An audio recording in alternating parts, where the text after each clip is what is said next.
নমস্কার, আমি মিতা। আজ বিগিনারদের জন্য কিছু যোগা নিয়ে এসেছি। চলুন তাহলে দেখে নেওয়া যাক। প্রথমে পদ্মাসন।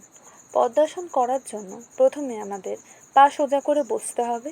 তারপর ডান পাকে ভাঁজ করে বাঁ পার উড়ুর ওপর, ঠিক একইভাবে বাঁ পাকে ভাঁজ করে ডান পার উড়ুর ওপর রাখতে হবে। মেরুদণ্ড সোজা রেখে দুটি হাত হাঁটুর ওপর রেখে স্বাভাবিকভাবে শ্বাস প্রশ্বাস চালিয়ে যেতে হবে।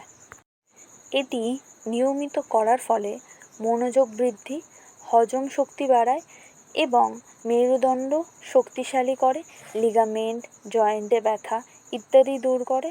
তাছাড়াও রক্ত চলাচল স্বাভাবিক রাখে। এটি করার সময় অবশ্যই মাথায় রাখবেন, আপনার দ্বারা যতটা পা ভাঁজ করা সম্ভব ততটাই করবেন, বেশিতে বেশি প্রেশার দেবেন না। এরপর গোমুখাসন।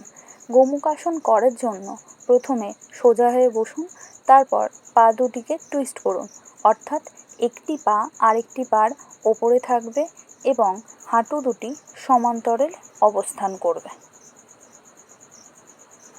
তারপর হাত দুটি পিঠের পিছনে রাখতে হবে এবং শ্বাস প্রশ্বাস স্বাভাবিকভাবে চালিয়ে যেতে হবে।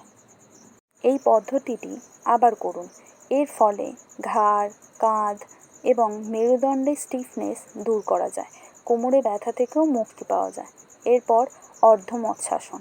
সোজা অবস্থায় বসুন, পাকে প্রসারিত করুন, ডান পা বাঁকিয়ে বাম কনুইয়ে বসিয়ে বাম নিতম্বের কাছে রাখুন এবং বাম পা বাঁকানোর পর মেরুদণ্ডকে ডান দিকে মোচড়ান।